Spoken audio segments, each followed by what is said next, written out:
नमस्कार प्रिय बंधुओं, आज 15 अगस्त 2024 का पावन दिन बृहस्पतिवार है और एकादशी का दिन है। आज हम अपने राष्ट्र का 78वां स्वतंत्रता दिवस मना रहे हैं। आपको हमारे इस स्वतंत्रता दिवस की अनेकानेक शुभकामनाएं। प्रिय बंधुओं, श्रीमद् भगवत गीता के पहले 6 अध्याय उनका काव्य अनुवाद हम प्रस्तुत कर चुके हैं और इस काव्य अनुवाद के प्रति आप सबकी प्रेरक टिप्पणियों ने भगवत गीता के काव्य अनुवाद के इस बृहद कार्य को पूरा करने के हमारे संकल्प को और दृढ़ किया है तथा और अधिक गति से इस दिव्य कार्य को करने की प्रेरणा जगाई है। बंधुओं, आज गुरु कृपा से, भगवत कृपा से भगवत गीता के 7वें अध्याय के काव्य अनुवाद का वीडियो आप सबसे इस आशा के साथ साझा कर रहा हूँ कि आप सदैव की भांति अपने प्रेरक वचनों एवं सुझावों से हमारा मार्ग अवश्य प्रशस्त करेंगे। मित्रों, गीता का 7वां अध्याय ज्ञान विज्ञान योग कहलाता है।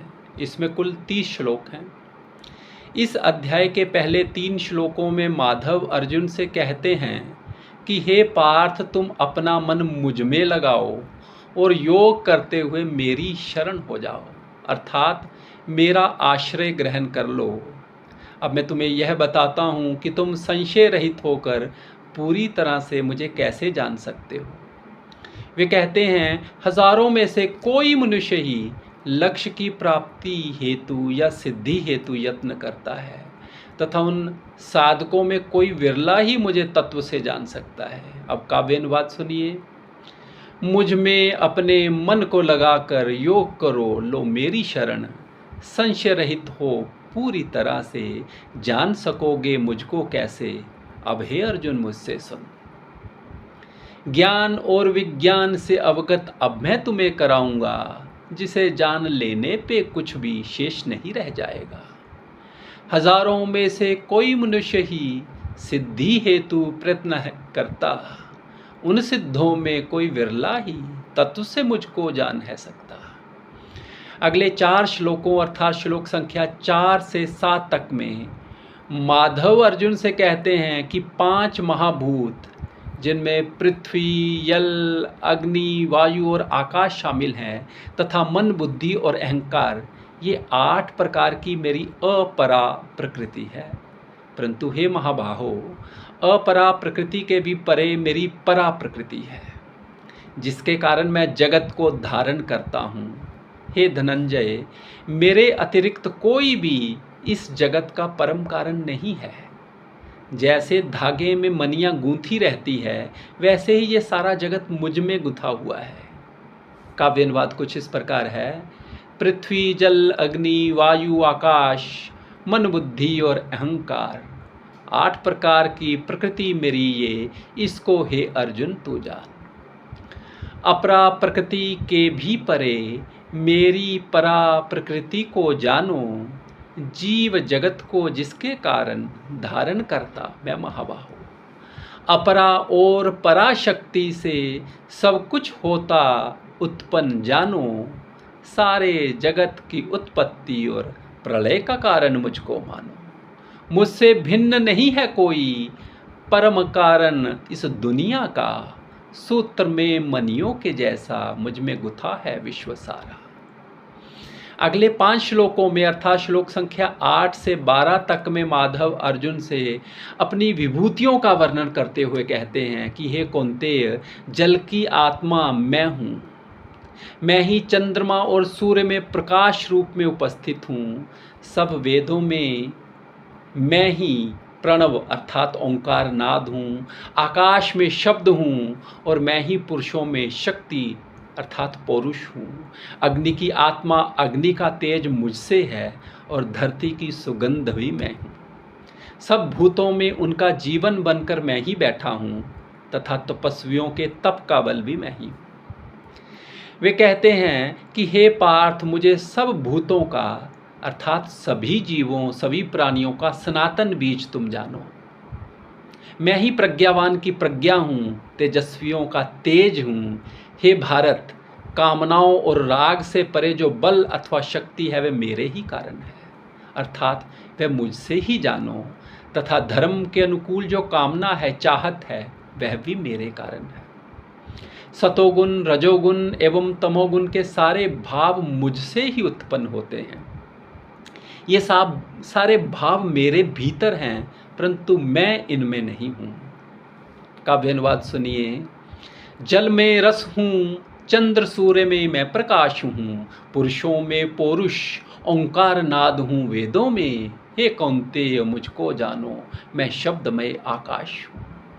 अग्नि का तेज मुझी से, वसुंधरा की मैं सुगंध हूँ, सब भूतों का जीवन मुझसे, तपस्वियों का मैं ही तप हूँ। सब भूतों का बीज सनातन, पार्थ मुझे ही तुम जानो, प्रज्ञावान की प्रज्ञा मैं हूँ, तेजस्वी का तेज भी मानो।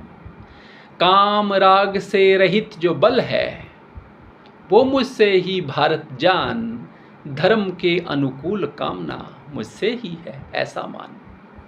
सत रज तम के सारे भाव मुझसे ही होते हैं उत्पन्न, मेरे भीतर ये सब रहते, किंतु नहीं मैं इनमें किंचित। बंधुओं, श्लोक संख्या 13 से 18 तक अर्थात अगले शेष श्लोकों में माधव अर्जुन से कहते हैं कि ये सारा संसार सतोगुण, रजोगुण और तमोगुण के भावों से मोहित हो रहा है। मैं परमेश्वर इन 3 गुणों से परे हूँ, अविनाशी हूँ। मोहित संसार वाले मुझे इस रूप में नहीं जानते। वे आगे कहते हैं, दिव्य गुणों से युक्त मेरी माया से बचना बहुत ही कठिन है, दुष्कर है, परंतु जो मेरी शरण में आ जाता है वह माया के बंधन से मुक्त हो जाता है। जो अति मूढ़ अथवा अति मूर्ख लोग हैं, ऐसे आसुरी भावों वाले लोग जिनके ज्ञान को माया ने ढक रखा है, मेरी शरण में कभी नहीं आते। 4 प्रकार के शुभ कार्य करने वाले लोग ही मुझे, हे अर्जुन, भजते हैं। आर्त अर्थात दुख में मुझे पुकारने वाले, अर्थार्थी अर्थात किसी इच्छा से मुझे भजने वाले, जानने की इच्छा रखने वाले जिज्ञासु, और सबसे उत्तम कोटि मुझे भजने वालों में ज्ञानी ही है। ज्ञानी वह जो बिना इच्छा के प्रेम से मुझे भजता है। मुझसे प्रेम करने वाला वह ज्ञानी मुझे सबसे अधिक प्रिय है। वैसे तो मुझे भजने वाले सभी श्रेष्ठ हैं, परंतु ज्ञानी को मेरा ही स्वरूप समझना चाहिए। वह मुझसे जुड़ा हुआ मुझी में स्थित रहता है, और वह ऐसी गति अथवा दशा को प्राप्त होता है जिससे बढ़कर कुछ भी नहीं है। काव्य अनुवाद इस प्रकार है।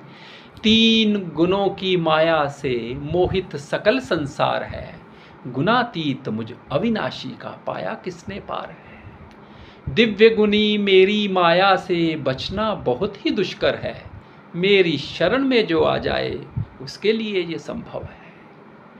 अधम जो नर हैं, अति मूढ़ जो, आसुरी भावों वाले हैं जो, ज्ञान ढका जिनका माया ने, मेरी शरण न आते कभी वो।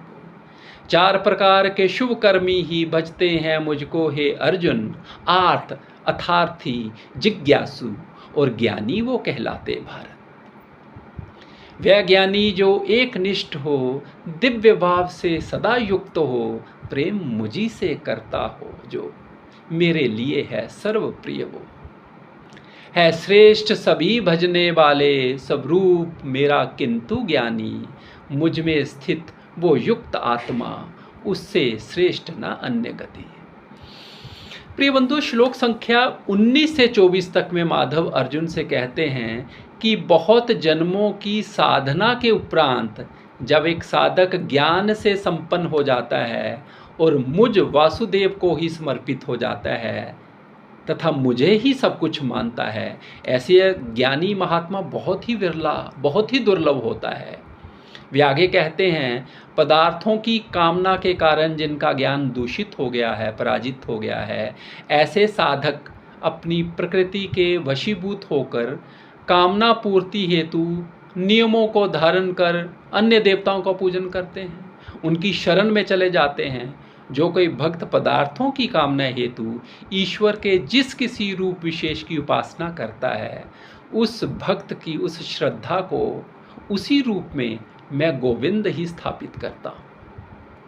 भगवान कहते हैं, कम बुद्धि वाले लोग फल की कामना की पूर्ति के लिए देवताओं को पूजते हैं। देव उनको मेरे द्वारा प्रदत्त मन वांछित फल तो प्रदान करते हैं, परंतु ये फल अस्थायी हैं तथा अंत में छिन ही जाते हैं। देवताओं को पूजने वाले देवताओं को पाते हैं, किंतु मुझे भजने वाले मुझी को पाते हैं। बुद्धिहीन लोग मुझे केवल एक मनुष्य मानते हैं। वे शरीर, मन और बुद्धि और इंद्रियों से परे मेरे अविनाशी उत्तम स्वरूप को नहीं जानते। काव्यानुवाद इस प्रकार है, बहुत जन्म की साधना से जो ज्ञानी ज्ञान से हो संपन्न, वासुदेव को सब कुछ माने, मुझको ही करता सब अर्पित। महान आत्मा ऐसा ज्ञानी, बड़ा अनूठा, बहुत ही दुर्लभ। पदार्थ की कामना से ज्ञान हुआ है जिनका पराजित, अपनी प्रकृति से प्रेरित होकर नियमों को वे करते धारण। अन्य देवों की पूजा करते, ग्रहण करें फिर उनकी शरण। जो कोई जिस जिस रूप की करता श्रद्धा सहित उपासना, उस भक्त की उस श्रद्धा की मैं ही करता अचल स्थापना। जिस देव की श्रद्धा युक्त हो करता वह आराधन है, जब पूर्ण होती मेरे विधान से उसकी इच्छत कामना तब। बुद्धि जिनकी कम है वे सब कामनाओं का फल तो पाएं, देवों के वो फल तो किंतु अंत में सारे ही छिन जाए। देवताओं को जो भी पूजे देवों में ही रम जाते वो, मेरे भक्त किंतु हे अर्जुन निश्चित मुझको ही पाते वो। बुद्धिहीन ना जाने मेरे उत्तम अविनाशी स्वरूप को, मन बुद्धि से परे न जाने, समझे केवल मनुष्य मुझे वो। आखिरी 7 श्लोकों अर्थात श्लोक संख्या 25 से 30 तक में माधव अर्जुन से कहते हैं, मैं सबके लिए प्रकट नहीं हूँ, क्योंकि मेरा वास्तविक स्वरूप योग माया से ढका हुआ रहता है। इसलिए मेरे अविनाशी और अजन्मा स्वरूप को बुद्धिहीन लोग नहीं जानते। मुझे सबके भूत, वर्तमान और भविष्य का ज्ञान है, परंतु मुझे कोई नहीं जानता। हे भारत, इस संसार में इच्छा और द्वेष से उत्पन्न सुख दुख, हानि लाभ इत्यादि द्वंद्वों में ही सब लोग मोहग्रस्त हैं। जन्म से ही सारे संसार के लोग भ्रमित हैं, सम्मोहित हैं, अज्ञानता को प्राप्त हो रहे हैं। जिन साधकों का पाप कर्म पुण्य कर्मों द्वारा ध्वस्त हो गया है, मिट गया है, मोह और द्वंद्व से मुक्त वे साधक दृढ़ संकल्प द्वारा मुझे भजते हैं। वे साधक बुढ़ापे और मृत्यु से मुक्ति हेतु प्रयत्न करते हुए मेरी शरण में आ जाते हैं, मेरा आश्रय ग्रहण करते हैं। वे साधक ब्रह्म, अध्यात्म और सारे कर्म क्षेत्र को जान जाते हैं। जो साधक मेरी चेतना से जुड़कर मुझे सारे जगत का, सब देवताओं का, सारे यज्ञों का नियंता जान जाता है, वह मृत्यु के समय में भी मेरी चेतना से विलग नहीं होता और मुझी को प्राप्त होता है। काव्यानुवाद सुनिए। सबके लिए प्रकट नहीं हूँ, योग माया से ढका मैं रहता। बुद्धिहीन ये नहीं जानते, मैं अविनाशी, मैं हूँ अजन्मा। सब जीवों के भूतकाल का मुझको ज्ञान है हे अर्जुन। वर्तमान भी सबका जानूं, सबका भविष्य भी मैं पहचानूं, किंतु कोई न मुझको जाने, मुझको कोई नहीं पहचाने। इच्छा और द्वेष के द्वंद्व में, मोह पाश में बंधे सकल जन, जन्म से ही सब जीव जगत के सम्मोहित हैं हे भारत। पुण्य कर्मों से जिनके सारे पाप कर्म हैं हुए ध्वस्त, मोह द्वंद्व से मुक्त वे साधक मुझको भजें ले दृढ़ संकल्प। मृत्यु और बुढ़ापे से मुक्ति हेतु यत्न जो करते, मेरा आश्रय ग्रहण करे जो मेरी शरण में जो है आते। आत्म तत्व को, परम ब्रह्म को और समूचे कर्म क्षेत्र को सुनो पार्थ, फिर वे साधक सब मेरी कृपा से जान है जाते हैं। मेरी चेतना से जो जुड़कर सारे जग का, देवों का, सब यज्ञों का मुझको जाने, मैं ही नियामक। मृत्यु समय वे वो मृत्यु समय में वो ही मुझको जान सकेंगे, समझ सकेंगे, प्राप्त मुझे ही होंगे अर्जुन। प्रिय बंधुओं, इसी के साथ 7वें अध्याय का काव्यानुवाद संपन्न होता है। ओम तत्सदिति श्रीमद्भगवद्गीतासु उपनिषत्सु ब्रह्म विद्यायां योगशास्त्रे श्री कृष्ण अर्जुन संवादे ज्ञान विज्ञान योगो नाम 7वां अध्याय। जय गुरुदेव, जय श्री कृष्ण।